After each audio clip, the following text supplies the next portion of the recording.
Good evening. This is Hannah Klein. Welcome to my podcast, Hannah Klein's Time.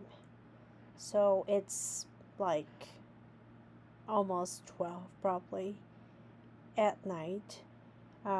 July 4th is ending, but I would like to, it's the holiday, it's the Memorial Day of the United States. So I would like to talk about the Independence Day based on the U.S. time. So July 4th is the day. Um, we well, I'm supposed to learn that freedom is never free, and it's a very special day for American people to remember what it means to have freedom. So, um, so, so it's July 4th. It's Shabbat Friday. I asked my friend to send his family's photo of Shabbat.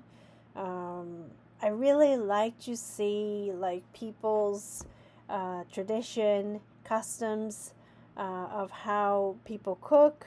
It's very interesting to see, observe, I have to say. And also, I really do not want to just be a guest, but I would rather help them cook, do the dishes at the table. I do that all the time because I really, in a sense,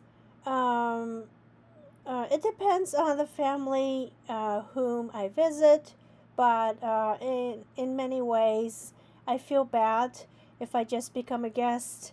So I try to be a part of the family, which means to do something. So yeah, I often do the dishes for them, set the table as they wish. And that way I get to learn the customs of the family or culture, actually. But,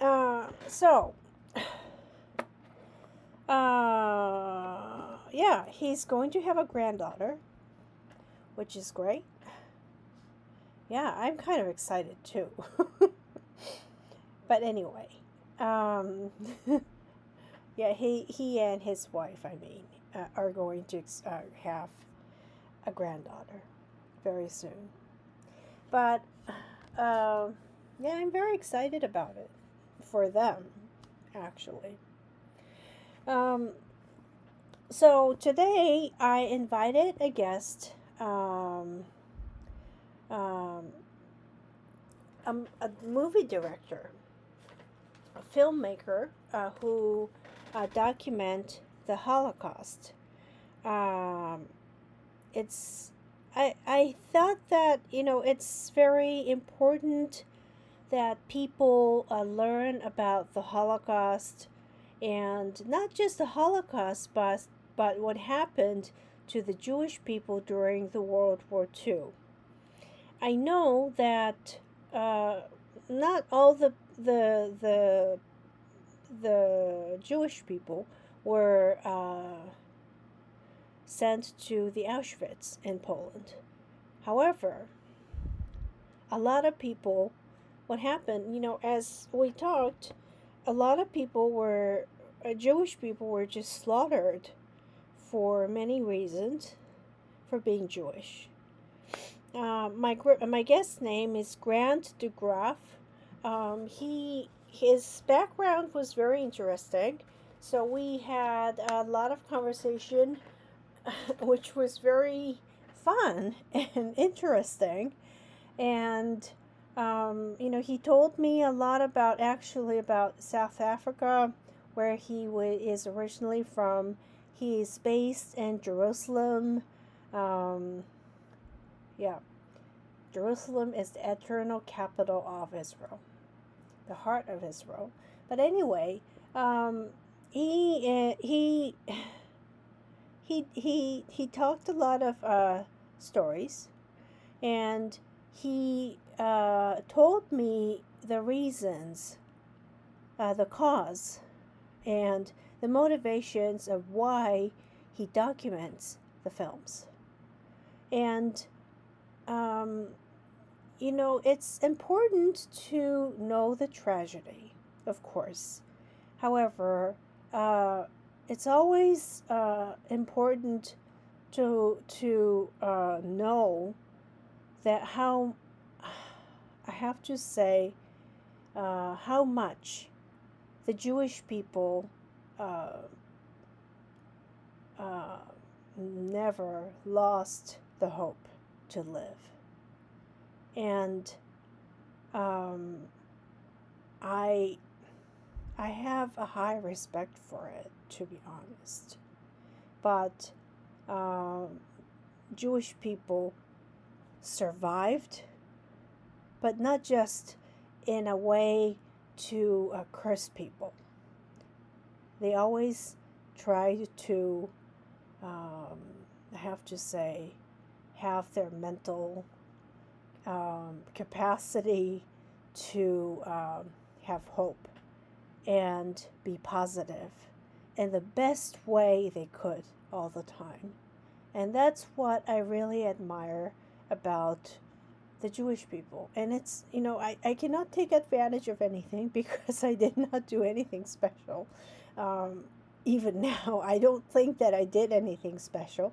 But, I just am thankful that I have had many Jewish friends throughout my life, which I talked with Grant.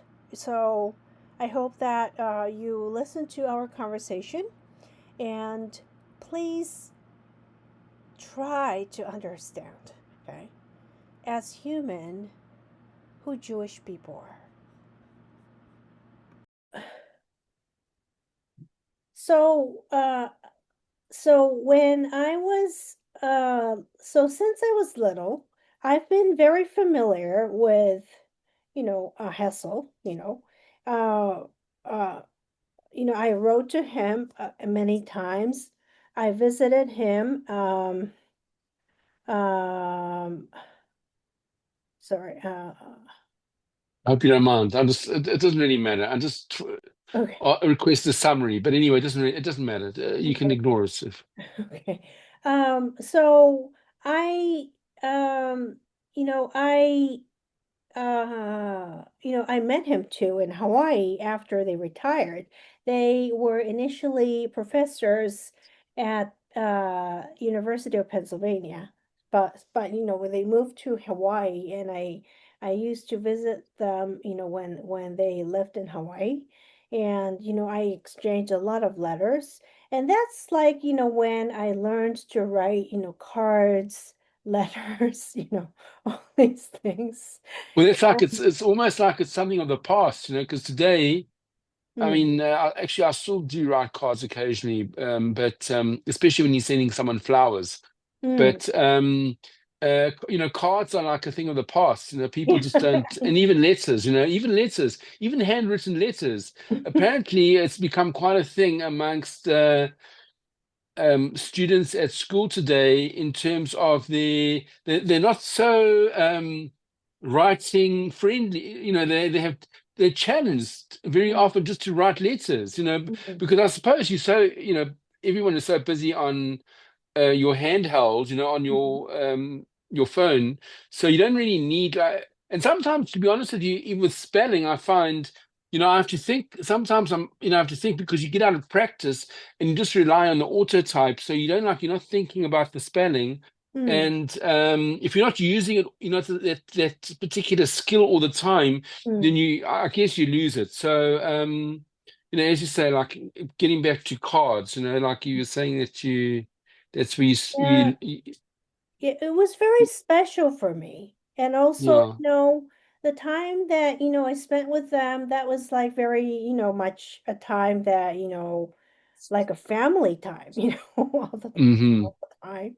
And, I used to create like presents for them, handmade presents for them. Wow.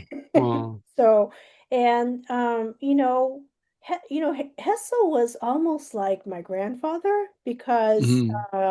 my grandfather passed away, before I was born. So, Right. with cardiac arrest. So, I did not, have grandfather, but I had grandmother all the time. And Hmm. um and he was such a gracious person to me all the Yeah. time. Now, he wasn't in any way observant, right? He didn't observe any of the Jewish traditions or the religion. Um, Hessel. Hessel, he did have very fine, silverware, like silver, plates, No, that, but that's got nothing to do. That's got nothing to do with Judaism. I mean, I know, I know. yeah, I'm But talking about the, yeah. yeah, Carry on. but probably, he did not force me to practice the religion. No, no, no. I mean, he wouldn't have. Look, the thing is that it, I don't know if you're aware, but in the Jewish religion, we just don't do that. You don't encourage other people that are not Jewish, unlike, in the Christian Mm, faith, we don't encourage people to become Jewish or to practice Jewish religion. In fact, we actually discourage it mm. because, people can achieve greatness without being Jewish. You don't have to be Jewish to be Yeah, he was great. like that. Yeah, Um, exactly. Yeah. and certainly it's discouraged. I mean, even when a person wants to convert to Judaism, Hmm. generally they are turned away. Some find that quite upsetting, but they are turned away initially. It takes, it's not. It takes a few tries, a few Hmm. attempts to actually get through the door, so to speak. And then even once a person is in a program, it can take years until they actually officially convert. Oh, yes. So, it's not something that Judaism embraces, converting or we obviously respect everyone, as long as they're not trying to kill us, then but we respect everyone, and we take everyone, at face value. So I'm just wondering. So I understand Hessel didn't have any, like for instance, he didn't go to the synagogue, or he didn't. See, this is Um, some part of mystery to me because he has uh, relatives, and actually, I would like to find his relatives.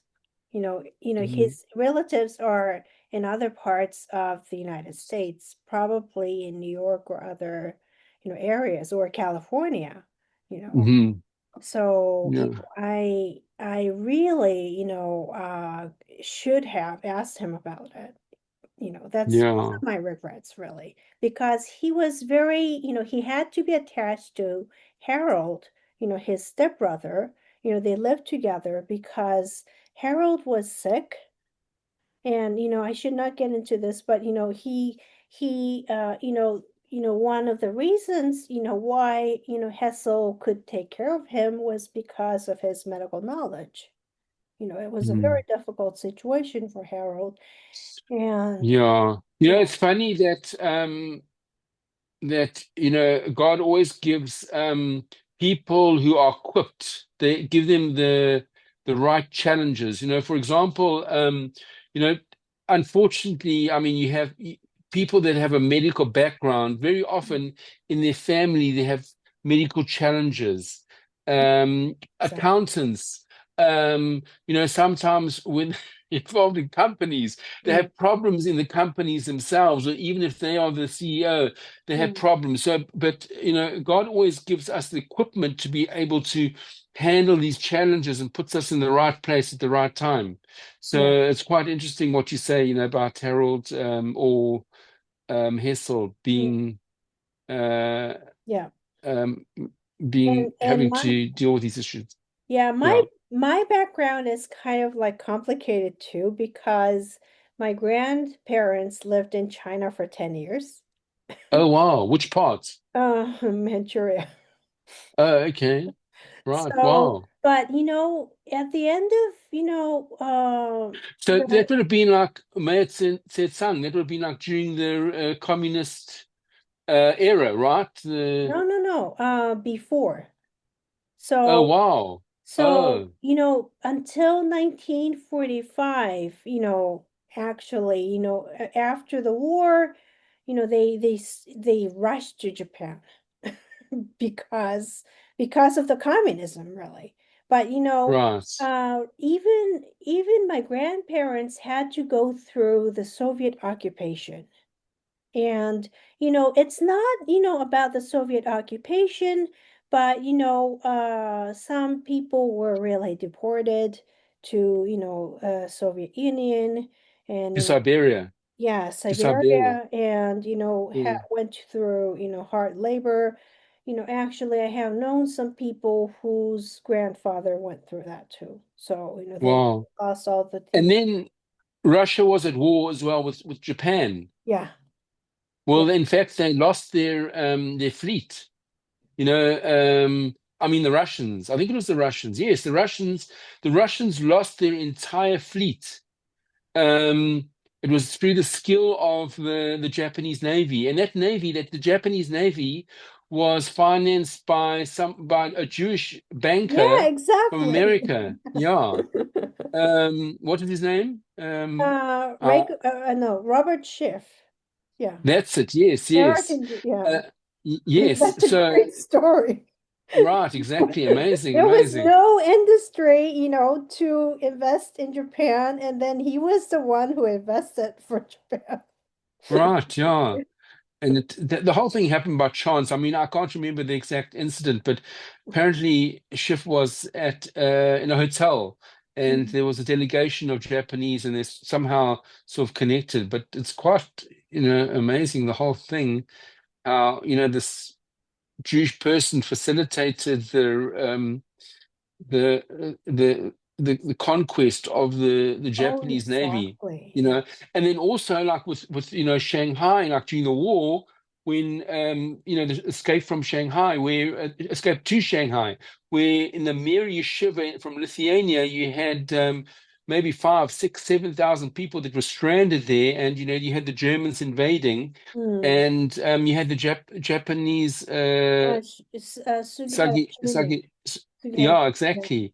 Who facilitated the issue of passports, even against the wishes of the Japanese government. Mm. And he put himself at great risk, and he managed to help, those 5, 6,000 people, and today they're literally like thousands of descendants Mm. from these people that escaped, to Japan and then to Shanghai, and they survived the war, and they obviously have a tremendous amount of gratitude to Oh, him see. for saving, for Yeah.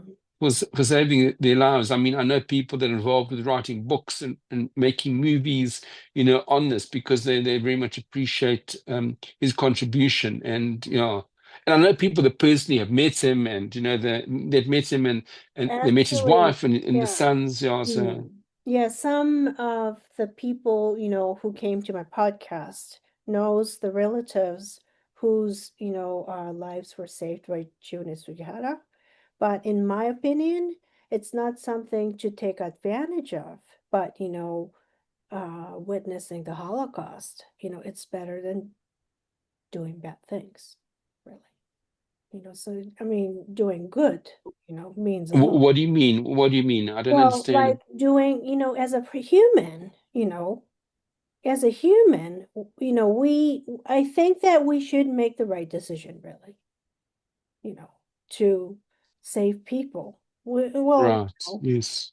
I mean, and Yes. and in the end, it not only, saved, people, but there are, the future generations, the Hmm. grandchildren, grandchildren,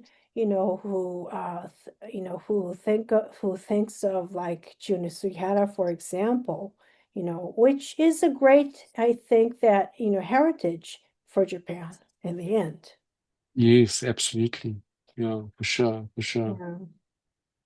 I mean, what you do, like, like for example, you're doing the Holocaust education, which is Mm.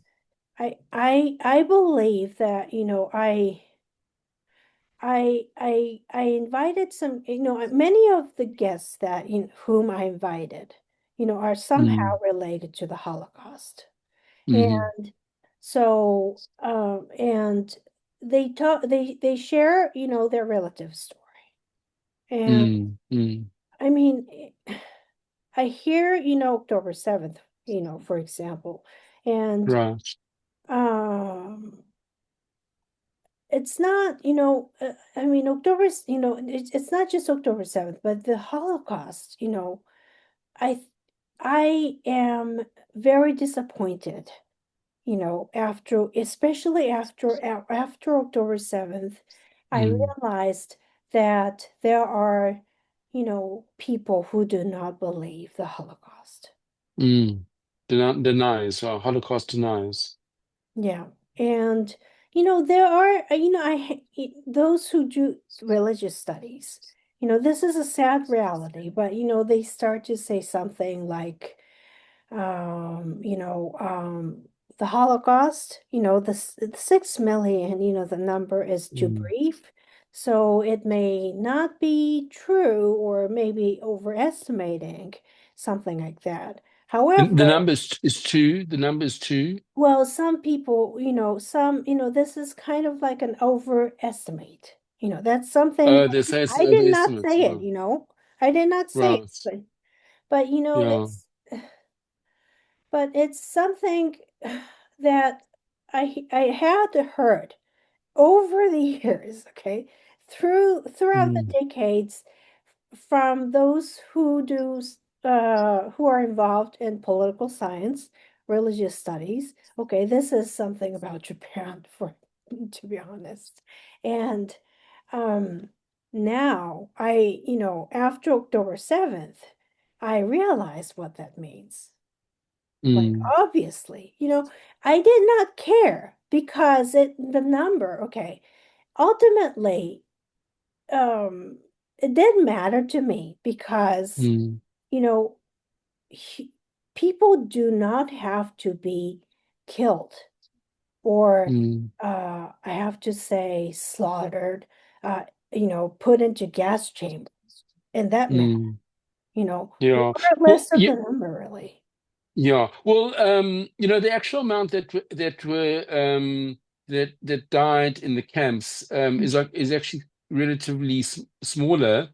I think the number, if I'm not correct, if I'm correct, is like about 2 million, maybe even a bit less. But a lot, there were obviously many Jews that died in the Holocaust as a consequence of the Nazi occupation. And for example, in Lithuania, Hmm. um, the Jews there in general weren't sent to the gas chambers. They weren't. They weren't sent to the camps because the locals actually Lithuanians actually shot them. It came in and sort of like basically slaughtered them. On mass, and it happened within a period of about 2-3 weeks. Just there was a frenzy, and some even say it was even before the Nazi occupation, but of Lithuania. But Mm, basically, I think it was even if they were there, it was a very small group, and ultimately the Lithuanians did the job for the Nazis, and the entire almost 98% of the entire Jewish community was basically executed, murdered, slaughtered, however you want to call it, and they didn't make it even to the camps. So, when you say like 6 million, it doesn't necessarily mean that all 6 million were in the camps. mm, Obviously, 2 million is still quite a lot, mm, and many died on the death marches, towards the end of the war, mm, and many died just because of the shocking conditions there as a consequence of typhus, and everything. It was basically yeah. to many a death sentence, just being sent to a concentration camp. And we only know like the main camps, Auschwitz and Dachau, and the main camps, but there were probably like I think there were like about 150, 180 different camps. Mm. So it wasn't just the ones that we're familiar with. So I mean, but anyone who is slightly anti-Semitic obviously sort of like embraces that whole pitch, that are the numbers too much, or the Holocaust didn't really happen, and that actually really the Holocaust was the seed for the and the foundation for the word genocide that comes from the Holocaust. Yes. And unfortunately today people have misused it, and they try to say that you have South Africa, trying to say that there's a genocide in Gaza. Well, not just South Africa, actually. You have like the various pro-Palestinian elements that try and use that phrase, Mm. where ironically the actual phrase was inked, you know, you know, by what actually happened in the Holocaust, and they use very specific criteria to Mm. meet, and it's obviously been misused, and not only misused but obviously applied in a very unfortunate incorrect way. Oh, oh, oh, by the way, you're from South Africa, right? Actually, Yeah, I've I'm originally. known some South Yeah. African people. Well, one from, from the, her parents were from the United States. So Mhm. the missionaries. So, I see. yeah, so Yeah. she was speaking, like English, and she was eventually back. Well, she was eventually in Seattle, and I met her in Japan. But I was in junior high school, and I went out with her, to a movie and so forth. I did not exactly talk about, the situation in South Africa, but she really pretty much, was I don't know. I don't know how to define her because she was speaking English, but we didn't talk about the background, problems, Yeah. of Africa. Well, yeah, well, what what years did she live in South Africa? What years would she have lived in South Africa? I think that she was from Johannesburg. Yeah. And what years? What period? Was it before By apartheid ended, or 19, well, she was I think that it was like 1980 to 1990s. right? So that would have been during the apartheid era, during the whole apartheid era, and uh, so it was completely. And she was white, obviously, right? Yeah. She was white, yeah. Yeah.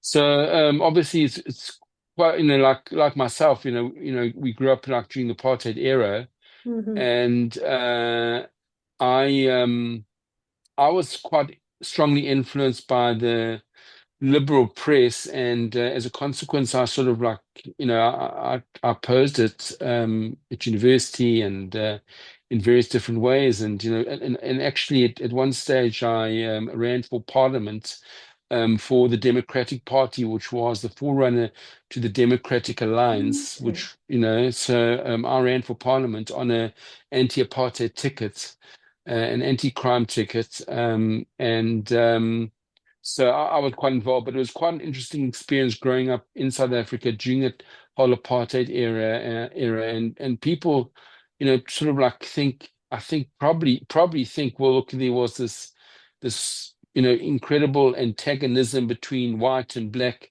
and that really wasn't the case at all. I mean, there were pockets, and certainly Mm. I think they were just like even the ruling party, or even like you take an Afrikaans person who would have like in general supported the Nationalist Party, which sort of like supported and upheld the whole apartheid Yeah. regime. I'm not sure all of them would have been like anti-black. I mean, just like really the whole anti-black sentiment was really a very. You had someone called Eugene de Blanche, who was a party which sort of like they were, I suppose what you would call extremists, Mm-hmm. and they were, anti-black, but generally, and also, one mustn't forget that the whole apartheid blueprint um, wasn't to disenfranchise blacks. It was really the objective was to provide separate but equal opportunities for blacks and to white, but separate. That was the whole. Very much, I suppose, what happened in the American South as well. And there was also like I believe like a Supreme Court ruling which sort of like inked that terminology separate but equal, and similarly, the whole apartheid blueprint Mm-hmm. by someone called Dr. Verwoerd was actually founded on that principle. Now, ultimately, it didn't really work out that way, just because the whites had the vote and blacks didn't, and as a consequence, the government sort of like directed resources towards whites because they were getting the votes from whites, not from blacks. So Oh. as a consequence, blacks were just automatically disenfranchised, and they, wouldn't have had, equal opportunity. Although, there certainly there are exceptions, but definitely the exception, you really had to struggle and fight against the system. But Mm. there were like quite a few successful black people, Indian community as well, who did succeed even during the apartheid era, and they were able to overcome, this huge challenge and difficulty Mm. that they may have been faced with. Oh. Um, so, so Hannah, have you had any like experiences? Other than that, have you had any experiences with your um, with the South African like Well, I have known, situation? a woman, who was African. Mm, Actually, I did not really talk about politics either with her. And there's Lindsay Lavine, who was I whom I invited on my podcast. He lives mm, in the United States right now, but he's originally from South Africa, you know. right. But he yeah, I did not talk about politics either with him. Because Right. we talked about chemical engineering. So yeah, Is but that your background? uh oh, you mean my background on Yeah. on if I were to say about just about South African people, I Mm, have been familiar with some people, but I'm not really sure how many people I know of really. But I have spoken with some people. Yeah. So, right. Yeah. Well, my great grandfather mhm, was in the Russian army. This is about 18. In about 1880, mhm, around about 1880, he was in the Russian army, and he was conscripted, by force. That was the way that they did it in those days, and well, sometimes they even do today as well. It's compulsory to go to the army in some cases. So, mhm. as actually was in South Africa as well. I was in South African Navy. I was a Navy diver. So I spent Really? 2 years, Oh, as a Navy diver in the South African Navy. oh. So you had to be able to swim because they didn't have too many ships. So you had to be able to swim. And I was a Navy diver, and but my great grandfather, he was in the Russian army. He fell asleep on duty while he was on watch duty, and he lost his rifle. And in that type of situation, Mhm. a person is they get the death sentence. That's like, that's the way it works in the Russian army. Oh. So they get the death sentence, and so he ran away. He Oh, ran that's away to South Africa, and otherwise I wouldn't be here today. You oh. know? Uh, so, uh, so thankfully, so he ran away and he came to South Africa and he came to a country town called Wepana, which is like on the border of Lesotho, like in the mountains. Like it's like a farming area. And he became quite close with the farming community. There was also quite a strong Jewish Lithuanian, well, I can't, strong is relative. I mean, there was Oh, a group of Lithuanian Jews there as well. oh, I And did not know that. I yeah, I had no mean, knowledge of that. yeah, 98% of South African Jewry today is Lithuanian based. Oh, So really? very strong. Yeah. Oh. So, we basically, many of whom like fled Lithuania before the Second World War. So, they obviously managed to survive the Holocaust. So, my great grandfather, in 1899, they had the Mhm. Boer War. Are you familiar with the Boer War?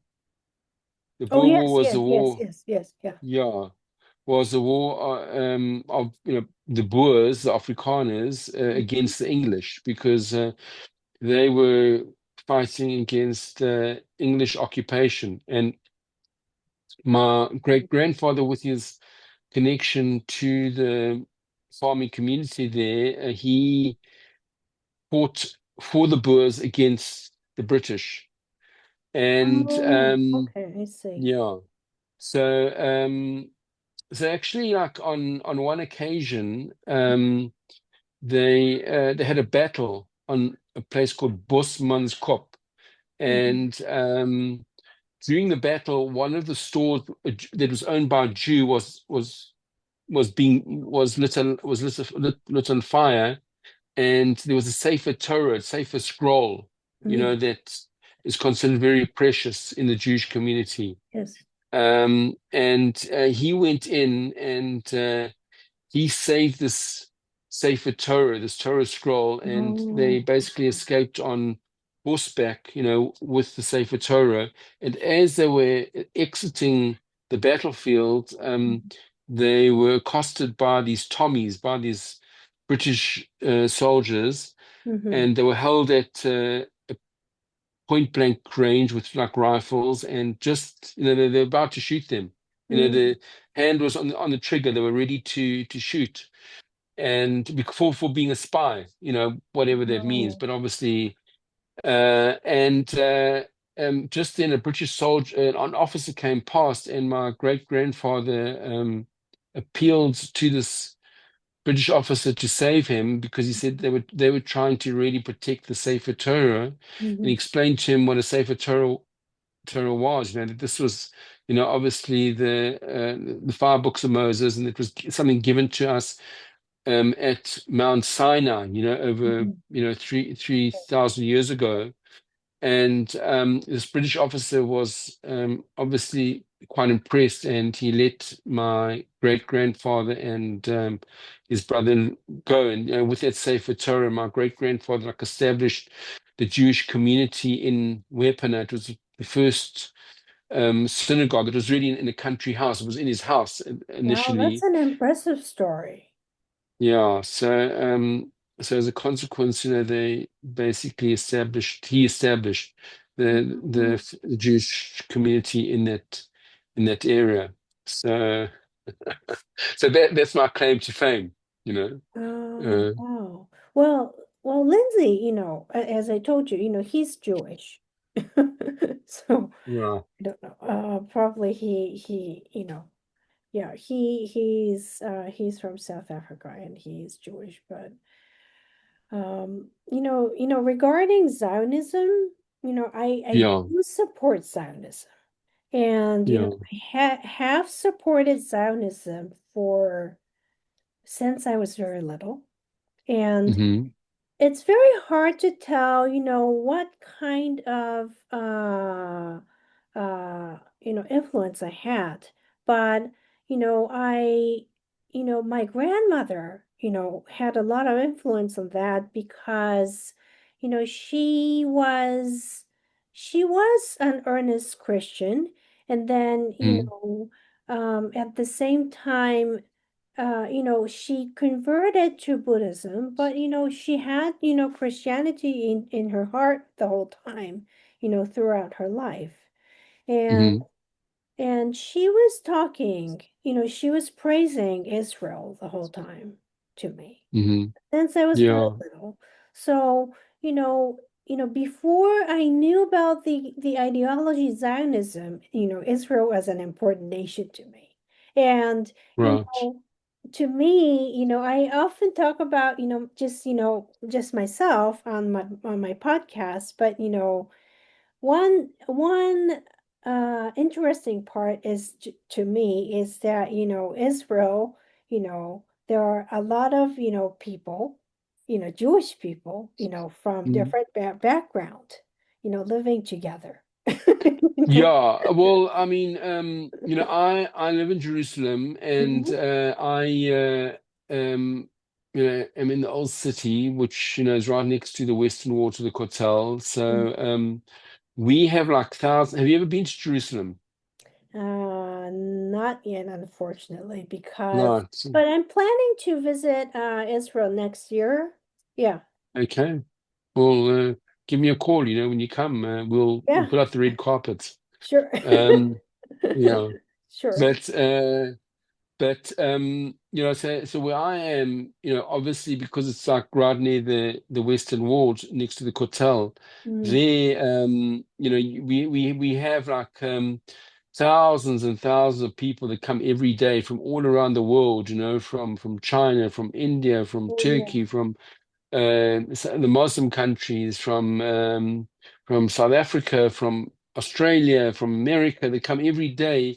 So Hmm. you're meeting you basically here. This is like the center of the world, really. I mean, this is like Yes. having people, people coming from all over the world coming past. So it's quite interesting. I really appreciate the experience of being able to meet many of these people, which they're on holiday, so to speak. So Hmm. everyone's in a good mood, and very positive. Hmm. And I very much appreciate, some of the interactions that I'm able to have with them, and share what I know about the area, and about the temple, because this is like really where the temple was, the first and the second temple. Oh, yes. So that's now Buddhism. Is it a religion that's declining? Because there are quite a few people that are Christian, or that are um, a Muslim or whatever, coming out of that. Would you say it's in decline, or how would you, or is it growing? Or do you know anything about It's this at all? hard to define because, in case of Japan, um, you know, uh, I, okay, I would just go back to Zionism, but, it's different from Zionism. But in Japan, there's Shintoism. And, if you do not practice religion, most of the people consider themselves Shintoists, which is, Sh yeah, yeah. So, which is. it's like, the holidays are actually based on Shintoism in Japan. So, Mm, see, I mean, and also like on New Year's, like, mm. during New Year's, people go there and wish for the good years, the coming years. And, you know, when children, become certain age, they visit the shrine and, ask for the goodness of the children and their future and also forth. I Is mean, it like two ends? Are they sort of like basically worshipping the ancestors? Is that really what it is, or? yes, yeah, partly. And also, Yes. this, the history I have read, the history of Shintoism and also the history of Japan starts Yeah. starts from the age of the deities, when there was The deities, right, right. Yeah, but that's well, that's Buddhism, isn't it? Isn't that Buddhism? Buddhism is a little different because, uh, when it's actually, it has to be in set together with Shintoism because when there is usually a celebration, it's a holiness that people have. And Mm, so that, people would rather, celebrate under Shintoism. And then when there's for a death, of a person or, a I have to say that, when we have to bury somebody, then hmm it has to be based on the rules of Buddhism. So usually it is supposed to come together. mm. Yeah, it's Right. not like, it's not like other religion really. But, it's kind of unique to Japan. So, and there is some way for, to bury people in Shintoism, but actually in Shintoism, people do not deal with the dead bodies. Like it's kind of different, um so What do you mean? What do you mean they don't deal with the dead bodies? What does that mean? like when like they put there is like they have this, it goes into detail, but there is some like wooden plate that puts people's like soul and keep it. But in Shintoism, um, the bodies is not something that has to be prayed or something like that. It's a little different. So Yeah. it's usually, under the, Buddhism, and basically, well, there are Christian people too, so um, so Buddhist priests, come and pray, and they Yeah. bury the bodies. Yeah. Then what about Hinduism? Where does that Hindu? Hinduism is a little different, and probably they deal with both. Right. But but in case of like Zionism, in my opinion, in my perspective, I think Mm, that uh, you know, besides, putting aside, all these advertisements by NGOs or whatever, I mm. really think that people now have to seriously think what Israel is about. And it's not something that, you know, it's not something as the advertisement Yeah. about, really, by the Yeah. Palestinianism or whatever, these. Yeah. Just quite interestingly, I think that like in 98% of it of I can't say anti-Semitism 98 no, because I think to a large extent anti-Semitism is a consequence of some core issues. It's got nothing to do with ignorance or anything. There's a core issue there. In many cases, it could be that people regard a minority or the Jewish people as some type of threat, or so they feel that it touches a raw spot.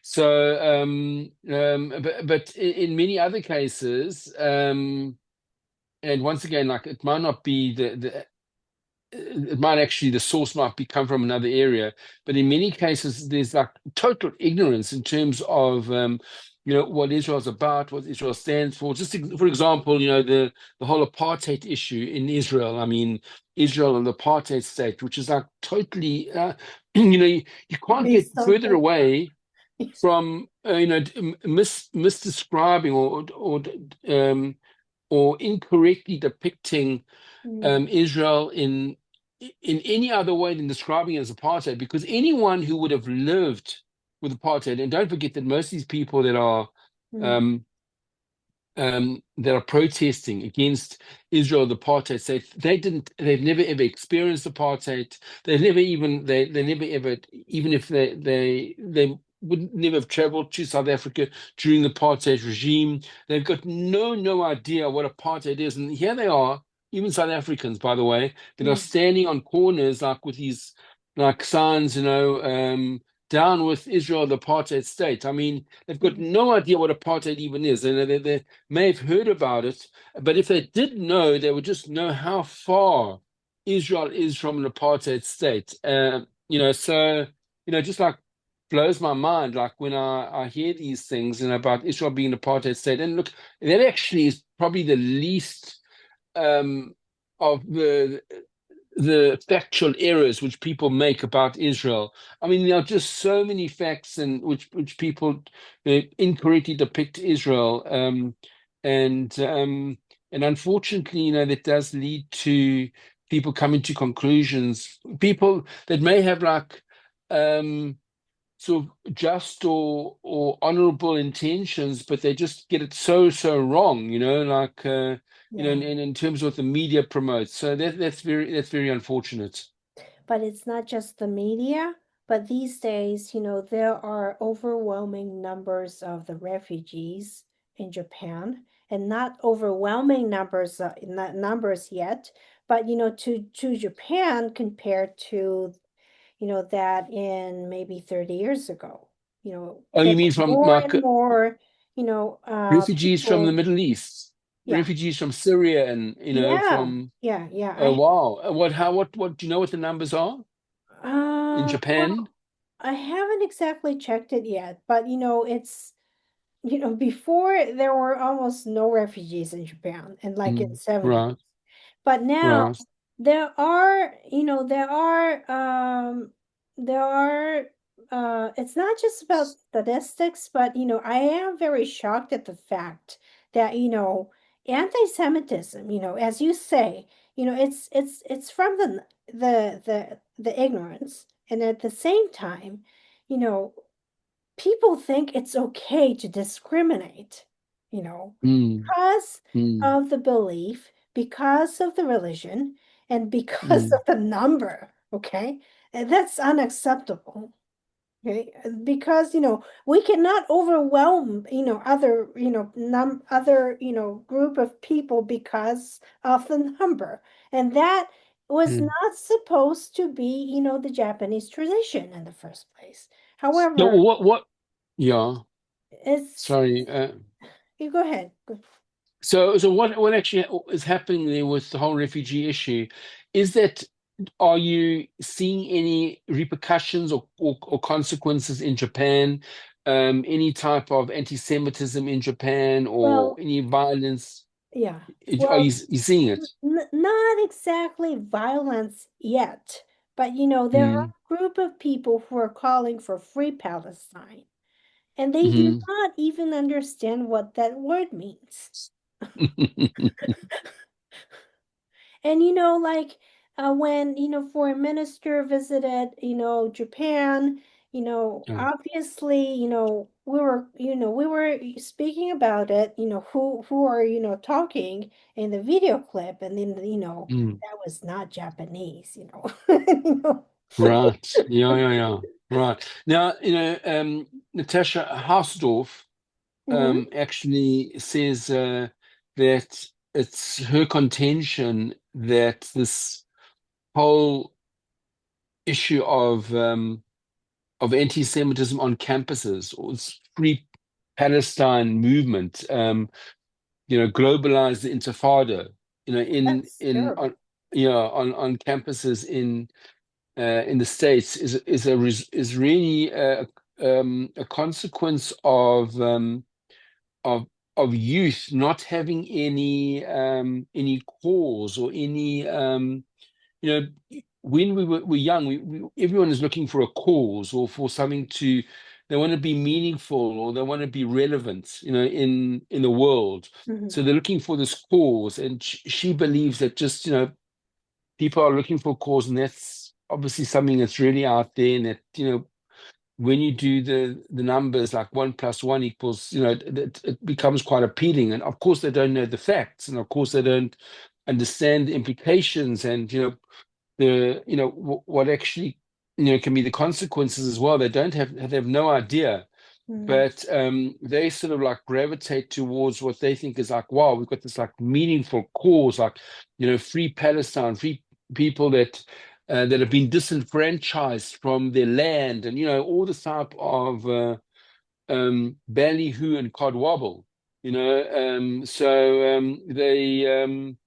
sort of like are very attracted to it. It's very compelling, and when you got media, you got social media, you got TikTok that is like basically promoting it, then this, hey, why not? This like sounds amazing. I can do something worthwhile. I can promote a cause, and they have no idea exactly what it is. So that's really the tragedy and the challenge as well. I mean, for people that are combating anti-Semitism.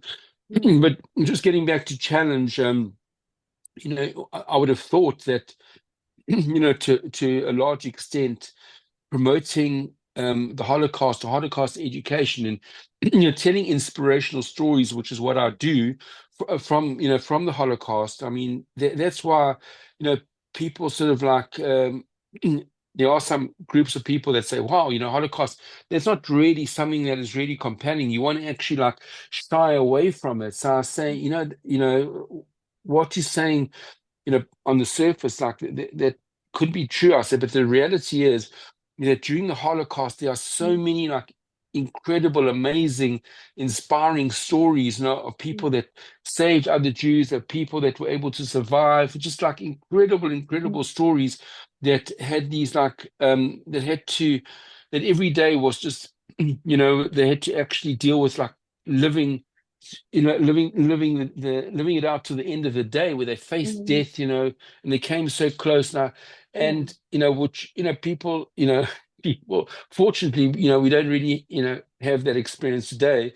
Mm-hmm. But that's, and I tell people that, taking those stories and those moments of inspiration, and putting it out there, you're hoping that that would shift the needle, that would pull people towards like understanding and appreciating what anti-Semitism is, and hopefully, realizing, that never again type of situation.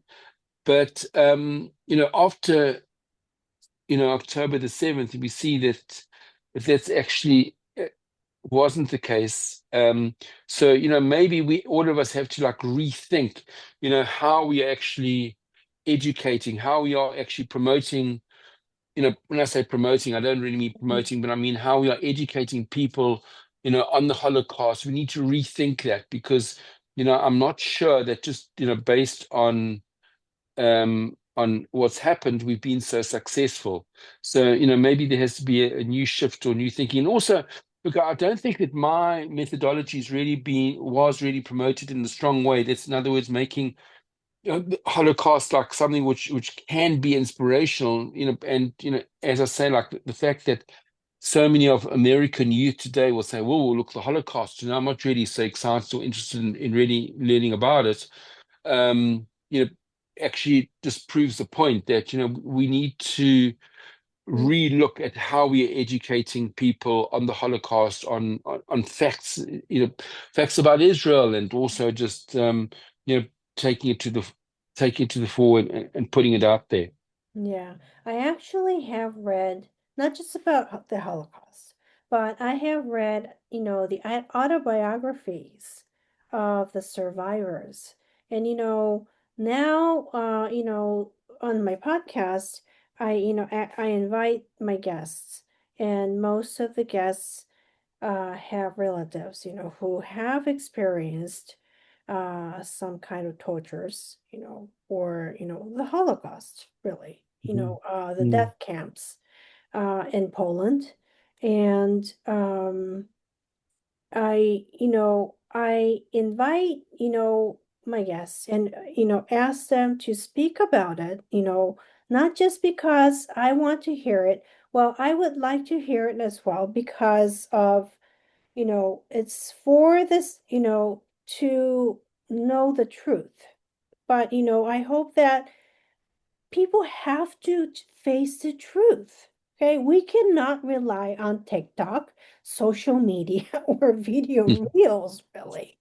I mean, Mm. there are people, the real humans, whose relatives Yeah, were shot to death, or, just, right. faced hunger, beaten up Yeah, by people. yeah, yeah. Yeah. Well, you see, m most people don't want to hear that. You see, they don't really want to hear those stories about people being shot to death, and I mean, they probably they might get squirmish. I don't know what to say. Funny enough, like I wouldn't say I gravitated towards it, but I just find it like just so amazing Mm, that people could go through these like huge challenges. I found it like heartbreaking, but at the same time, like I just like sort of was in awe of how people could actually go through that and come out on the other side, like, in one piece. I mean, in many cases, it wasn't just, I mean, there were obviously, in many cases, were affected. But, that's sort of like where most people don't want to hear that. They don't want to hear like, about trauma, or they don't want to hear about, negativity, or, how which, I mean, I understand, and that's why I make a point of actually focus on inspirational stories, stories which are going to say people are going to say, "Wow, that's amazing, that's incredible." Like, look, how did that that's person the get through part that? What? I want Yeah, to, yeah. right, right. So you make films on inspirational stories.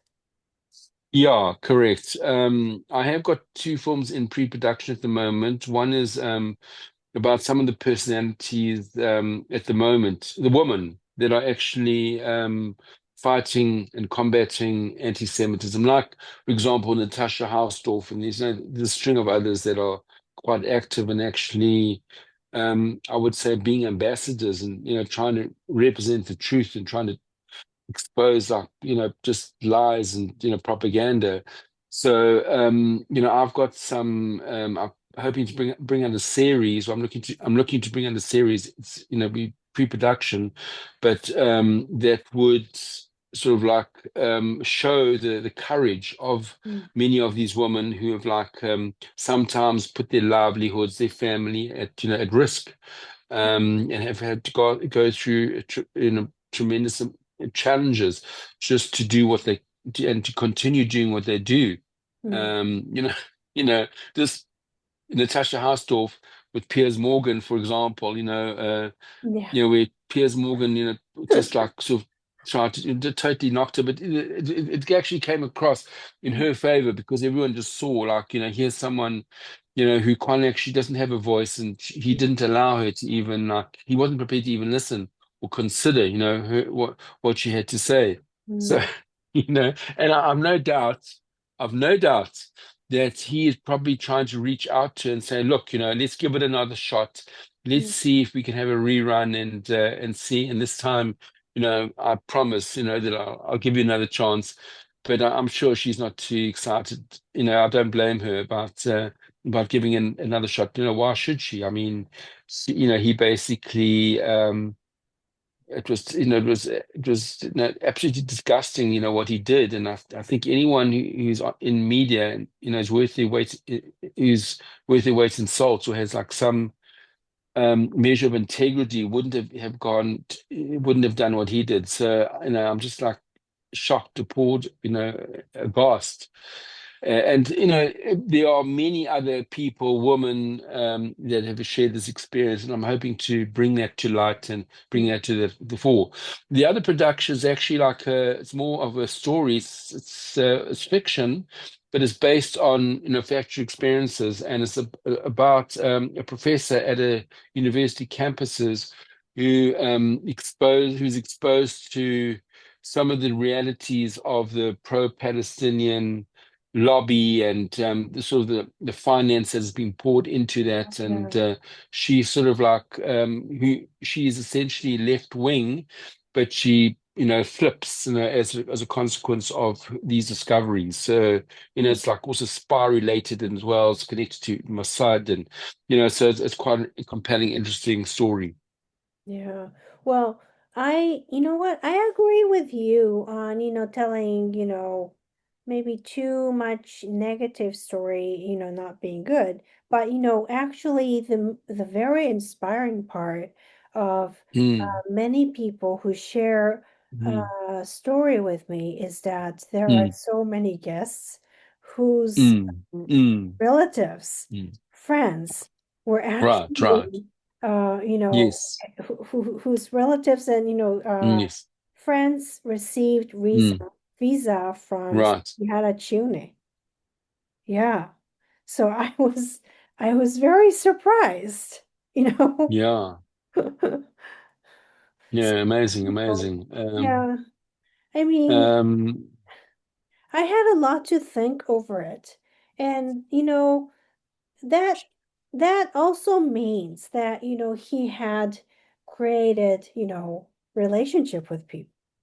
Not mhm, just saving lives. Well, did save he saves lives of people, but he did create relationships for the future generations, not, for mhm. Japan as well, you know.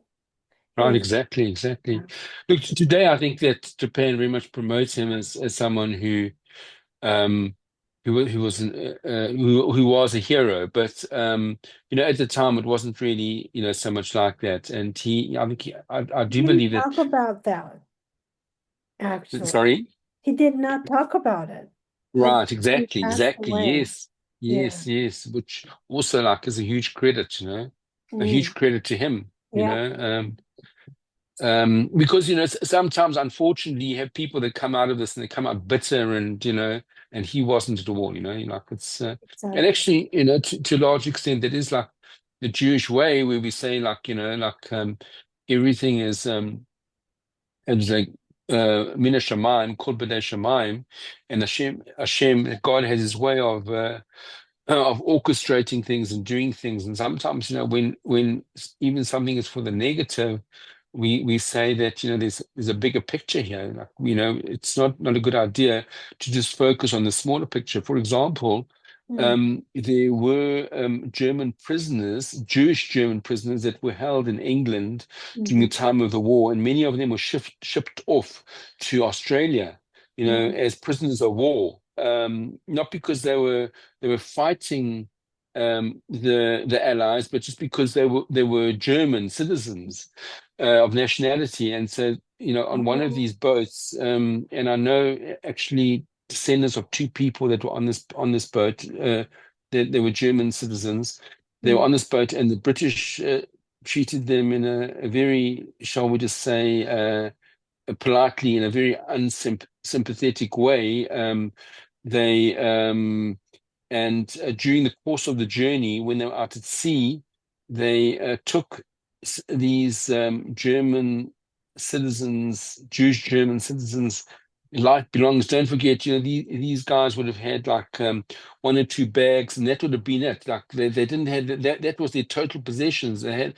had like, you can imagine all their like photo albums, their passports, whatever it was, whatever was close to a person. You keep that. That's your bag, your only bag. You don't have any other bag. Mm. So these British soldiers came out in the middle of the voyage, and they took these their luggage, and they threw it overboard. Mm-hmm. They threw it into the sea. They confiscated it and took it and threw it into the sea. So Mm-hmm. you can imagine how these passengers felt at the time, like devastated. Everything that they owned in life has been destroyed, has been totally thrown over the sea. And what Mm-hmm. happened is that there was a U-boat that was following this ship with the prisoners of war on board, and the German U-boat commander, periscope up. They detected the ship, periscope up. They had a look there, and they saw all the luggage that's being thrown overboard. So the captain of the U-boat, he commissioned a diver to go and collect all the luggage. They collected the luggage. And they opened it, and they found on there were German books. There were German. So they said these are German citizens. These are German nationals. We can't go and shoot that boat. They were ready to torpedo it. They were ready to Oh, torpedo the boat, you know. So okay. and they found this luggage with all the with German books and German material. They said we can't go ahead and we can't shoot that. We can't torpedo that. So they actually broadcast Mhm. um, on German Airways, or however it was, like through Morse code, that there's this British ship in the area that has German citizens on board, and on no circumstance should they should they attack it. So this Oh German my goodness. submarine, this U-boat, Mhm. followed this British ship with the German prisoners of war to Sydney, to Australia, like made sure that it was, 100%. And then after the boat exited the Sydney harbor, the U-boat sank it, torpedoed it, and sank it after the passengers had already exited, had Oh, in Australia. After that, it torpedoed the boat and sank it. And how do they know this? Because they found the logbook of the German captain, the U-boat. They found his logbook, and he, like word for word, like actually articulated the whole experience. So wow. So that's how they knew. So the point is that I'm actually just making is that very often a person thinks like, wow, like such a difficult, trying, challenging situation, but at the end of the day, there's also a bigger picture here. These people, they thought that their whole everything that they owned had been lost, their whole lives had been destroyed, but at the end of the day, that actually what saved them. That luggage that was thrown overboard actually saved them. So we just, we don't know the big picture. Like there's always a bigger picture to something, and certainly, you know, this is one story that demonstrates that. Yeah. Wow, I did not know about that. Wow, that's a very interesting story. And well, you mentioned October 7th, by the way. Mm. I really did not have word on that on October 7th. And but I could not focus on all for a long time, because it was shocking, simply Well, really shocking. yeah. Exactly. No, no, look, the feeling is mutual. I mean, and I'm sure amongst many other, amongst everyone here in Israel as well. It was like it was shock. It was almost like we were traumatized into shock. We were Yeah. still like, it took me a few weeks to just sort of like grasp the. I mean, I knew how severe the situation was, but to actually come to, I didn't, you can't come to terms with it, but you just to actually understand, like, this is understand like actually what happened. I mean, as you say, it was just Yeah. like, And just a few days before the preemptive attack in Iran, I mm, went back to that story and talked with Mark Zhao, who was oh yes, at the time. Yeah. And that was the time, the first time, he mentioned, what happened on the day and so forth. And, I realized, I just, thought that I should say something, how I felt. And I was very sad, mm, personally. And at the yeah, same time, considering what happened in the mm, Middle East, it's not mm, very difficult to predict what would happen. However, that's mm, not something, that I'm supposed to say. And also, mm, that was not something I felt. I was mm. so sorry. I did not have words. And I was studying Hebrew for a month, and then Wow. this, before 1 month before I started studying Hebrew, and, this Aura Chief, started to say, Japan should, have, Aura office. And, I hated Aura, for 10 years. And like, we cannot have like Aura office in Japan. And, the first thing I really thought was that Aura did that. the UN is Yeah. complicit. But, Wow. yeah, like I was very, because about 10 years ago, it goes back Mm. 10 years ago, like my I guess American, friend was, saying that, he was quite, he had a lot of complaints against the United Nations, but not just that, he was talking about, um, yeah, he was talking about Iran. And he showed me all these clips, and I just felt like I had never felt that much anger in my entire life, really. Like Wow. how can kids sing to murder, like Grant. it's Jewish people that Mm. way. Mm. I mean, it's not just Yeah. it's not just Jewish because it's Jewish people, but it's also because it's Jewish people, in both Grant. ways. It's unacceptable. It was not unacceptable. I was so angry at Ura, but at that time there was this kind of like strange censorship on X, and then I just stopped talking about it. That was the only Mm. choice I had. And I blocked the Ura. I did not want to hear it because, how can people say like kill, all these things? And Yeah. it just came flashback to my mind, and just, I got really angry, and, I burst into anger. I was shocked. Yeah. That came first. Yeah. Yeah. Yeah. Now, is there a Jewish community in Japan? I think so in Tokyo area mainly. I have known some people now, who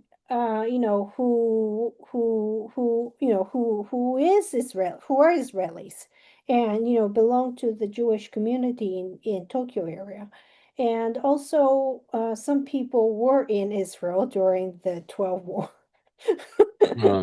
Wow. Yeah, by the way, Yeah.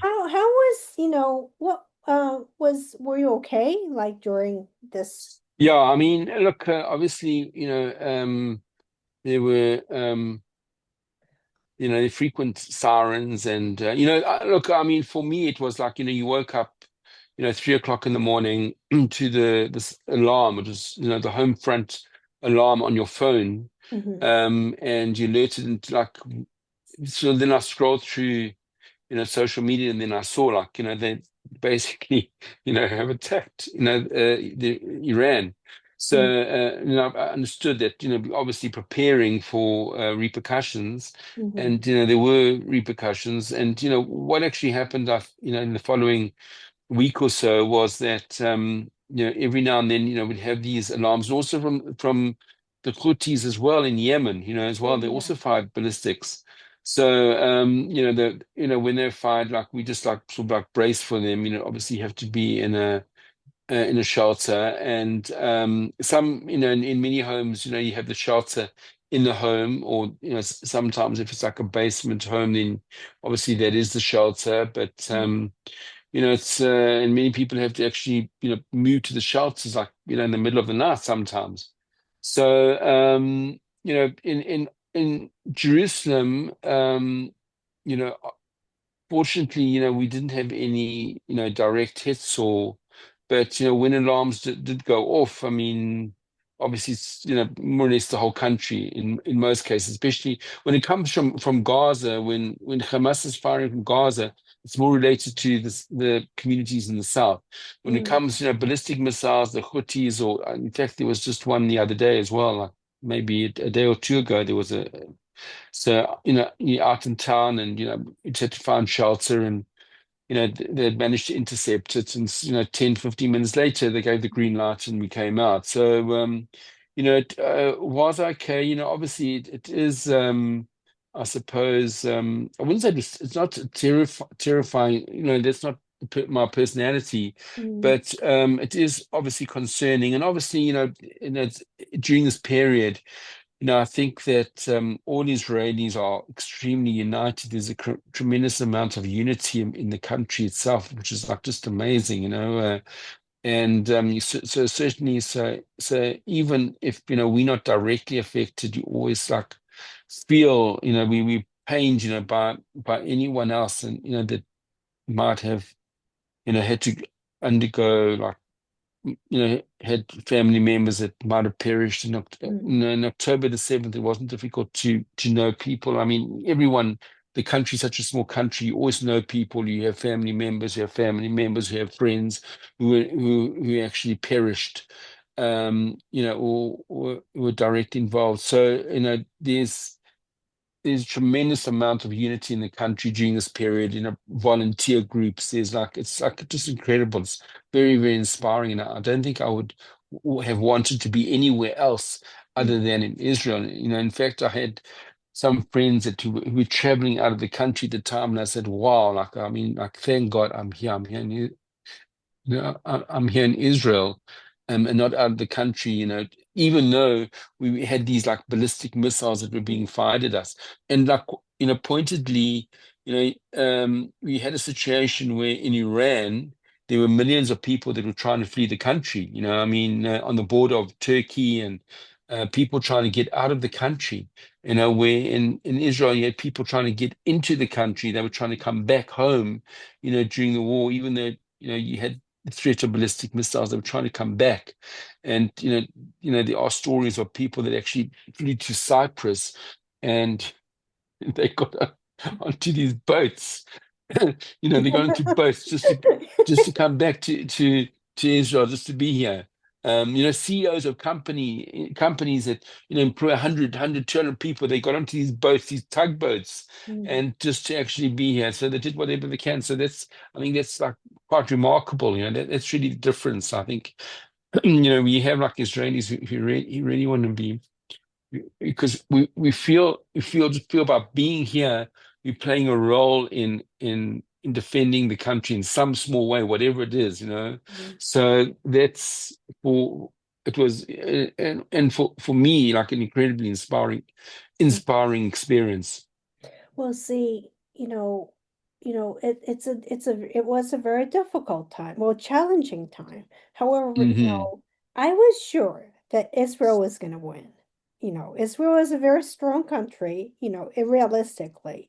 However, in my opinion, Israeli people really care about each other, help each other, in Right. real sense.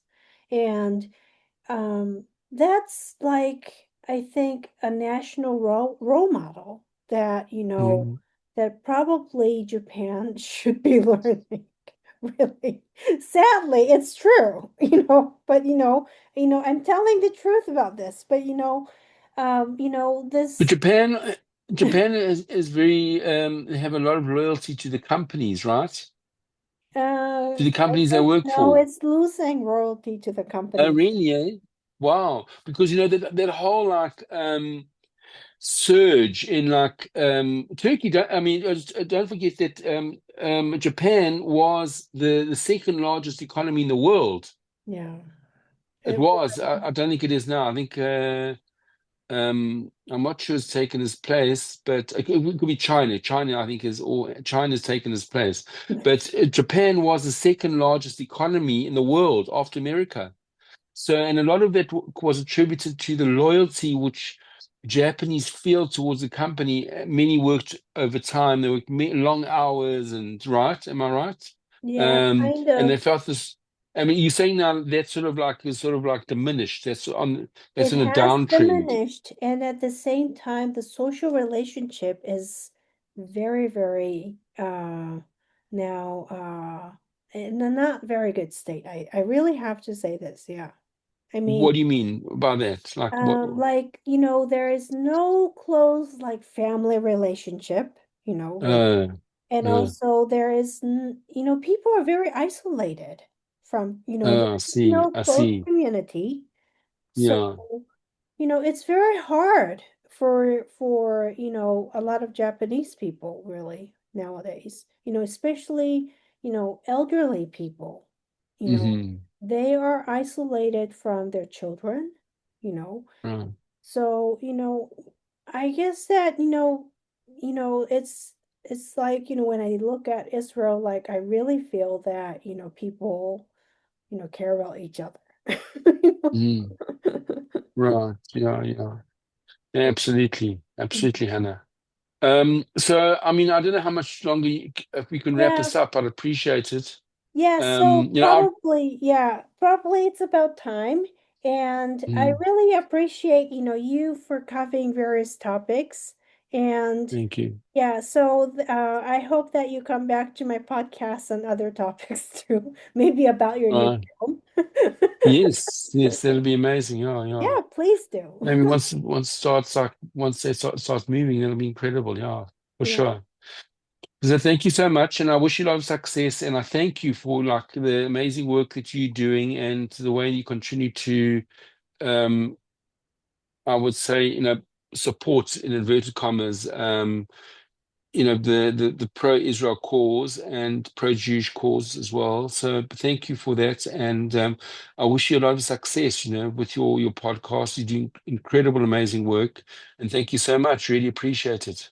Oh, thank you very much. And you know what? Please go to the museum as I sent you the invitation.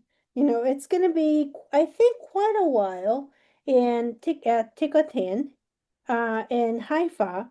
So, Mm, the wooden works will be displayed for a while. So, yeah, please, right, yeah, invite your friends. yeah, right. Thank you, thank you. I will Okay. have a look at it. Yeah. Okay, great. Have a great Well, weekend. have a Thank good you. day. Okay, thank you. So, I hope that you enjoyed our conversation, and I will be posting information about his upcoming films, documentaries. So, please pay attention to it. Anyway, I hope you have a nice Shabbat. And also, I hope that, to American people, I hope that you enjoy and have a nice Independence Day. Yeah. Happy July 4th. Okay. Good night.